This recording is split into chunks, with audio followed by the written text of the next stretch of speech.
They witnessed a suspect throw an incendiary device on the roof of a house. As investigators approached the suspect, he fled the fire, was pursued by foot and vehicle, and subsequently apprehended a few blocks away. During the pursuit, fire companies responded to the first fire and came across 2 additional fires to the north on Atlanta Place. These additional fires involved 1 car and 1 house.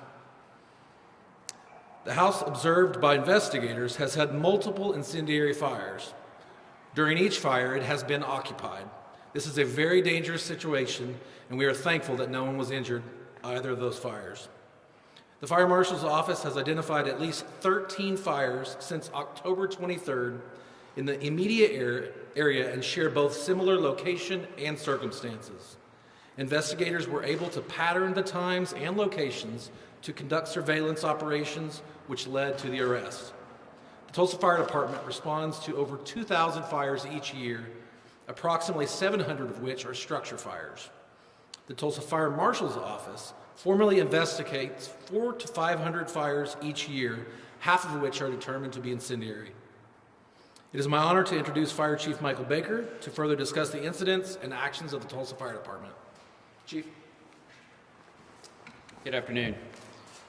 First off, I'd like to say that this is an incredible effort by the Fire Marshal's Office under the direction of Deputy Chief Teeter.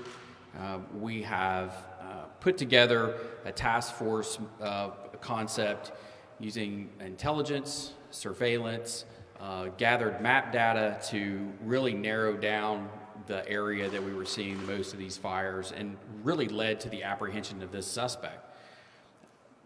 It is disheartening to think that, when times are tough of housing in our city as it is, that we have an individual who is alighting occupied structures and those structures that are unoccupied, placing firefighters and the public at risk.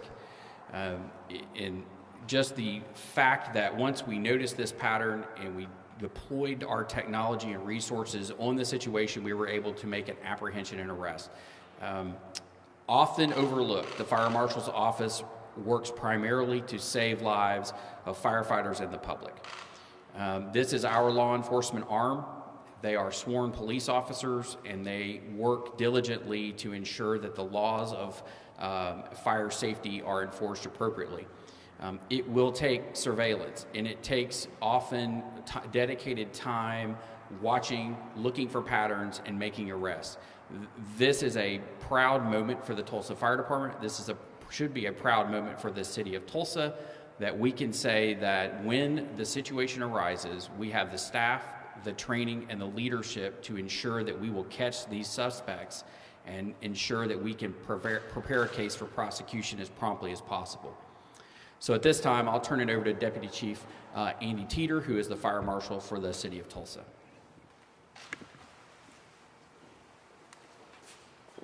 Thank you. I'd just like to express my appreciation for all of our folks who stepped up, worked together, and really applied a team concept to getting on this and getting it stopped as soon as we can.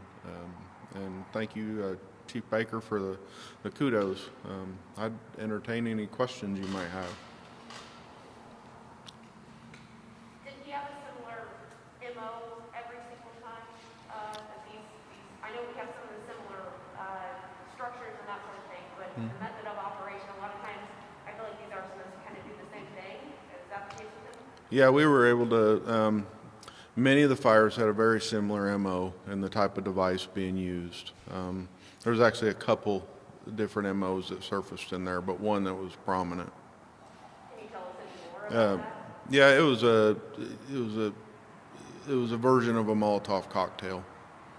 Or he would just throw it kind of up on the roof like the Yep, throw or place. Yep, and we saw everything from put it inside houses, putting it on top of we're still tying things together to really prove that that the possibility is true that this individual was linked to all these. But in some cases, a device was placed on top of a tire of a car.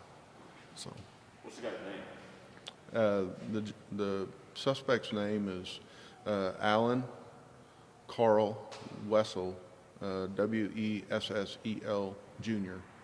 2 S's but 1 L. Yes, sir. And I know it said he is a felon after a foreign felony conviction on his booking sheet. Does he have a past of arson? Have you been able to look up his past convictions or anything like that? We've not seen arson in the past. Was he aware of any of the residences with people inside? Was he letting come into play when he just set the house on fire? Mr. Wessel wasn't very talkative with us this morning, so we don't know if he knows or not. What was his reaction when he was arrested? Probably thought he could get away with it. I think when he was arrested, he did resist officers. He was not cooperative, so we don't know what his thoughts were. Does it look like he was targeting specific houses, or is he just like saying, hey, that looks like an We did see at least a couple houses that had been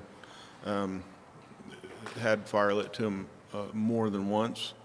We don't know if he was targeting or just returning. We don't have any, specific intent that we know of at this point. I know you say some of them were occupied, some of them weren't.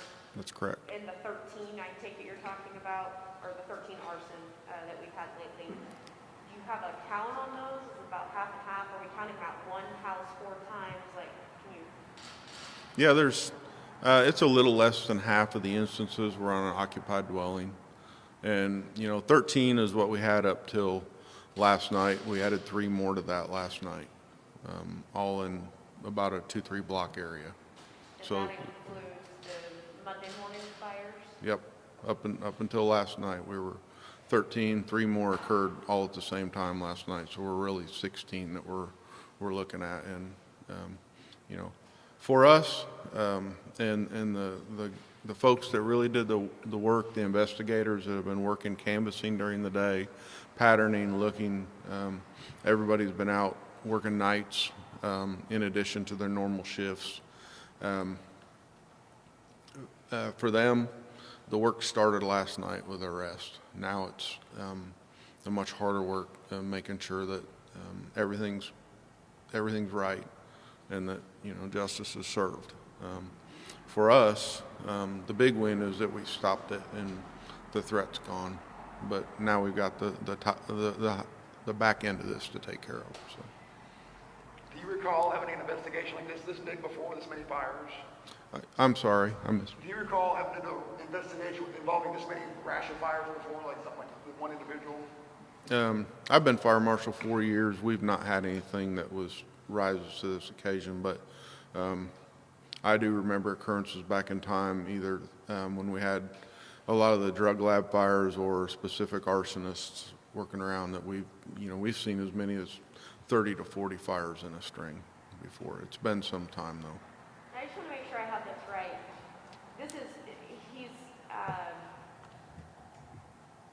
You can't say for certain that he is the suspect in all these fires, but you're investigating him in all of the fires. Is that kind of where you guys are? Because I know he's booked on, I think, just 1 right now. Yep, we're gonna do our research and do everything we can to make sure that he's accountable for everything he was involved in. That's what we can promise. Did you have folks in the area calling the department concerned about all these different fires popping up? Was the question, did we have folks in the area concerned with all the fires popping up? Yes. Yeah, certainly. The one house in particular that was probably the most affected, there was more than one person living there, and they were very concerned. They're very cooperative. Everyone's been very cooperative, very helpful to us with footage, talking to us. We've got to know a lot of folks over in that, that little area, and they've helped us. Yes. I think you were talking about the fire with it occupied by multiple. I think one was a mom and 2 children. Of course, everybody's important, but when you get kids involved, how frustrating is that to know that somebody intentionally set a fire that put children in danger? It's very frustrating anytime we see someone setting fire to occupied structure, but I don't think any of us here would ever deny that children take it up a notch when we know kids are involved. So.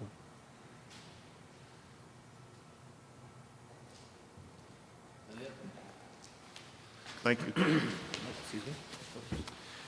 So to conclude the presser, I have some maps here to pass out that show exactly where those locations were. And just a reminder to answer one of your questions a little further about people in the neighborhood being concerned about the fires. If you see something that's out of the ordinary and you believe someone is in a home that's supposed to be unoccupied, please call the fire department, call 596 arson. That's a tip line. You can anonymously leave the information. We want to make sure that our citizens are safe always. This is a big win for us. It's a big win for our arson investigators and for the city. We want to continue to have wins like that. So it takes your help, and we would ask that the citizens continue to do that. Thank you.